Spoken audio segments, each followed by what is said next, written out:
السلام علیکم ورحمۃ اللہ۔ میرے محترم دوستوں، بزرگوں اور دینی بھائیوں، آج کل جو موقع چل رہا ہے وہ محرم الحرام کا مہینہ چل رہا ہے، شروع ہوا ہے، آج پہلی تاریخ ہے۔ اس لیے یہ ذہن میں آیا کہ محرم الحرام کے تعلق سے کچھ باتیں عرض کر دی جائیں، کچھ فضائل اور مسائل، کچھ منہیات کا بھی تذکرہ کر دیا جائے۔ حالانکہ یوٹیوب پر بہت سارے علماء جیسے مفتی تقی عثمانی صاحب دامت برکاتہ العالیہ، حضرت مولانا طارق جمیل صاحب، بڑے بڑے علماء نے محرم الحرام کے فضائل اور مسائل اور مناقب اور منہیات کا بھی تذکرہ کیا ہے، لیکن میں چاہتا ہوں کہ اپنے انداز میں کچھ چیزیں سمجھاؤں۔ اس لیے محترم دوستو، یوں تو اللہ سبحانہ و تعالیٰ نے 12 مہینے بنائے ہیں اور قرآن میں ہیں ان عدۃ الشہور عند اللہ 12 شہرا فی کتاب اللہ یوم خلق السماوات والارض منہا 4 حرم۔ سارے مہینے اللہ کے بنائے ہوئے ہیں، لیکن جس مہینے کو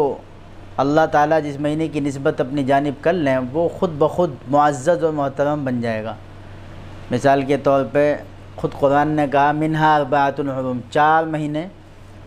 12 میں 4 محترم ہیں اور وہ قابل احترام ہیں، اس لحاظ سے بھی کہ شریعت نے شروعات میں ان میں جنگ کرنے تک کے لیے منع کر دیا کہ اس میں کسی کا خون نہ خراب کیا جائے۔ اس لیے اس میں محرم الحرام ہے، ذی الحج ہے، ذوالقعدہ ہے اور شوال بھی تذکرہ کیا ہے، اور بعض لوگوں نے سفر کو بتایا، بعض نے شوال کو، بعض نے سفر کو۔ تفصیل میں نہ جاتے ہوئے عرض یہ کرنا ہے محترم بھائیوں کہ محرم الحرام کا جو مہینہ ہے وہ پورا کا پورا قابل تقدیس ہے، اور اس میں عبادت کی جائے، روزے رکھے جائیں،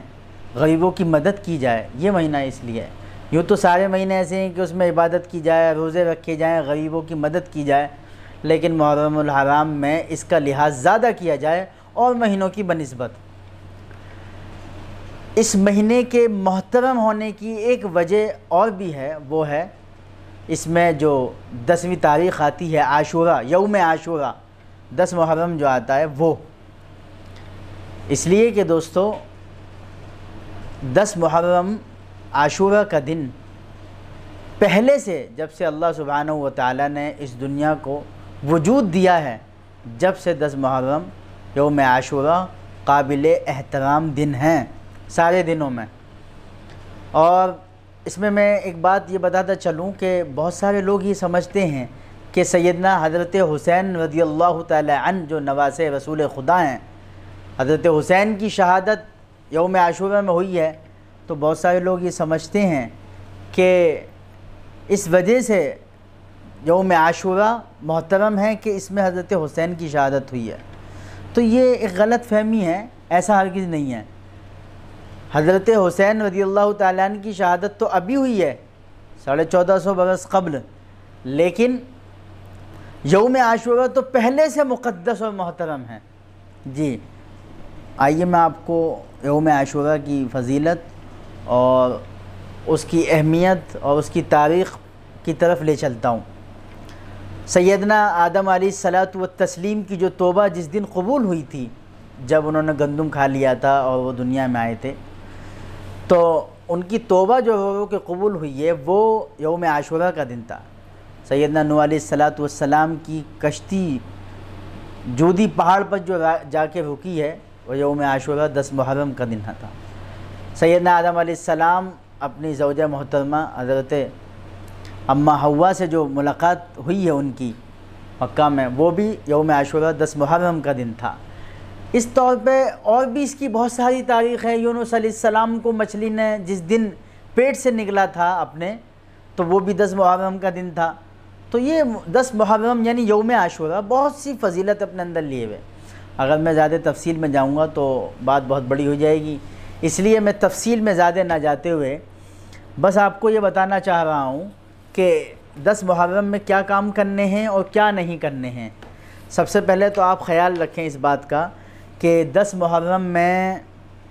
روزہ رکھنا ہے، اور رسول اللہ صلی اللہ علیہ وسلم نے فرمایا کہ میں اللہ سے امید رکھتا ہوں کہ اللہ سبحانہ و تعالیٰ ایک سال قبل، ایک سال پیچھے کے میرے گناہ 10 محرم کے روزے کی برکت سے معاف کر دیں۔ اور آپ علیہ السلام نے فرمایا کہ یہود چونکہ 10 محرم کا روزہ رکھتے تھے، اس لیے تم اس کے ساتھ ایک روزہ اور ملا لو، اور آپ نے فرمایا کہ اگر میں آئندہ سال یہ موقع آیا تو میں اس میں ایک روزہ ملا لوں گا، حالانکہ آپ علیہ السلام وفات پا چکے تھے، لیکن صحابہ نے رکھا۔ اب علماء نے یہ فرمایا ہے کہ 10 محرم کا یہود یا نصارہ 10 محرم یوم عاشورہ کا روزہ نہیں رکھتے، اس لیے ان کی مشابہت ختم ہو گئی، اور جب مشابہت ختم تو معاملہ بھی ختم، اس لیے ایک روزہ بھی رکھ سکتے ہیں، لیکن بہتر اب بھی یہی ہے کہ 9 یا 10 کا رکھیں، 10 یا 11 کا رکھیں۔ دوسری بات یہ ہے جو مجھے بہت اہمیت کے ساتھ بتانی ہے، بہت سی من گھڑت چیزیں اور غلط فہمیاں اور شکوک و شبہات ہمارے بہت سارے عوام الناس نے اپنی طرف سے گھڑ رکھی۔ مثال کے طور پہ بات یہ ہے کہ عوام یہ کہتے ہیں کہ اس مہینے میں نکاح کرنا حرام ہے، اس لیے کہ اس میں سیدنا حضرت حسین رضی اللہ تعالی عنہ کی شہادت ہوئی ہے، حالانکہ ایسا ہرگز نہیں ہے۔ خود ایک روایت ہے کہ حضرت علی رضی اللہ تعالی عنہ نے محرم کے مہینے میں نکاح کیا تھا، اس لیے ایسا کچھ نہیں ہے کہ محرم کے مہینے میں نکاح نہیں کر سکتے، آپ خوب نکاح کیجئے۔ ایک دوسرا ازالہ اس میں یہ ہے، دوسرے اعتراض کا اور دوسرے غلط فہمی کا، وہ یہ ہے کہ بعض لوگ یہ سمجھتے ہیں کہ محرم کے مہینے میں ہم بستری نہیں کر سکتے اپنی زوجہ سے، حالانکہ یہ بھی غلط فہمی ہے، کسی بھی مہینے میں آپ ہم بستری کر سکتے ہیں، بس رمضان میں دن میں نہیں کر سکتے۔ اس لیے یہ جو غلط فہمیاں اس میں داخل کی گئی ہیں کہ ہم بستری نہیں کر سکتے، نکاح نہیں کر سکتے، خوشیاں نہیں منا سکتے، کوئی خاص معاملہ ہے تو اسے سیلیبریٹ نہیں کر سکتے، یہ سب غلط ہیں، افواہ ہیں، بے بنیاد چیزیں ہیں، ان کا شریعت سے اور حقیقت سے کوئی تعلق نہیں ہے۔ اس لیے آپ حضرات کی جانکاری کے لیے بتا دوں کہ یوم عاشورہ جو 10 محرم ہے، اس میں اللہ کے نبی صلی اللہ علیہ وسلم نے یہ بھی فرمایا ہے، ایک روایت ہے جس میں ضعف بھی ہے، لیکن اس میں یہ بھی فرمایا اللہ کے نبی صلی اللہ علیہ وسلم نے کہ اس میں آپ اپنے گھر والوں پر رزق میں وسعت دیں۔ مثال کے طور پہ عام دنوں میں اگر آپ 1 سالن بنا رہے ہیں تو یوم عاشورہ میں تو 2 سالن بنا لیجئے، 2 چیزیں 2 آئٹم بنا لیجئے، اور کپڑے لتوں کے حساب سے بھی چاہیں تو وسعت دے سکتے ہیں، غریبوں کو کھلانے کے حساب سے بھی۔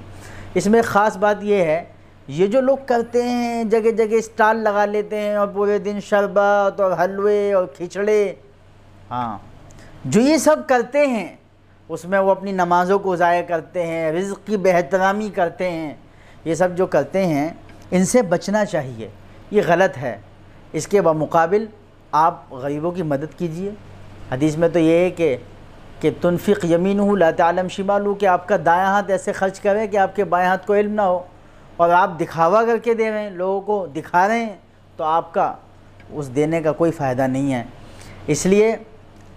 آخری بات یہ عرض کرنی ہے کہ یہ جو یوم عاشورہ ہے 10 محرم، اس میں ماتم کرنا اور تعزیے نکالنا اور ان ماتموں میں شریک ہونا، تعزیوں میں عزاداری میں شریک ہونا، علماء نے اس کو حرام لکھا ہے۔ سیدنا حضرت حسین رضی اللہ تعالیٰ عنہ نے اس لیے شہادت نہیں دی تھی کہ ہم ان کی شہادت والے دن ڈھول تاشے بجائیں اور ڈی جے بجائیں اور ماتم کریں، اور انہوں نے ساری امت کی طرف سے قربانی اس لیے دی تھی کہ ساری امت پورے دین پہ عمل کر سکے اور امت دین پر آسانی کے ساتھ چل سکے اور امت جو ہے باطل کا مقابلہ کر سکے۔ انہوں نے اس لیے شہادت نہیں دی تھی کہ امت ان کے جانے کے بعد جو ہے انگاروں پہ چلے اور کرتب دکھائے اور سڑکوں پہ ناچ گانے کرے اور اختلاط، مرد اور عورتوں کا اختلاط اس کے ذریعے سے رونما ہو جائے، اس لیے سیدنا حضرت حسین رضی اللہ تعالیٰ نے شہادت پیش نہیں کی تھی۔ اس لیے میں آپ حضرات کے ساتھ میں یہ باتیں آخری باتیں ختم کرنا چاہتا ہوں کہ یہ محرم الحرام کا مہینہ ہے، میں نے اس کی کچھ فضائل بھی بتائے، اور اس میں روزہ رکھنے کا بہت ثواب ہے، عبادت کرنے کا بہت ثواب ہے، اور اس میں خاص طور سے غریبوں کی مدد کرنے کا بہت ثواب ہے، اور یہ سب چند فضائل ہیں۔ اور جیسے کہ میں نے بتایا کہ 10 محرم میں حضرت آدم علیہ السلام کی توبہ قبول ہوئی، تو توبہ بھی کرنی چاہیے اس مہینے میں، اور جیسا کہ اللہ نے حضرت آدم کی حضرت یونس علیہ السلام کی مچھلی کے پیٹ سے نکلنے میں مدد کی، یوم عاشورہ 10 محرم میں، تو یوم عاشورہ کا آپ روزہ رکھیں، اس دن دعائیں کریں، اور ہمارے لیے بھی دعا کریں اللہ سے کہ، اور اس امت کے لیے خاص طور سے دعا کریں کہ اللہ تعالیٰ امت کی کشتی کو جو ہے وہ امت کی کشتی کا بیڑا پار کر دے اور نیا پار لگا دے، اور امت کو جو ہے اللہ تعالیٰ امت کی حفاظت فرمائے، آگے سے پیچھے سے نیچے سے اوپر سے دائیں سے بائیں سے، جو اللہ کے نبی نے حفاظت کی ترکیبیں اور دعائیں مانگی ہیں، اللہ ہمیں بھی قبول فرمائے اور آپ کو بھی قبول فرمائے۔ وما علینا البلاغ، والسلام علیکم ورحمۃ اللہ۔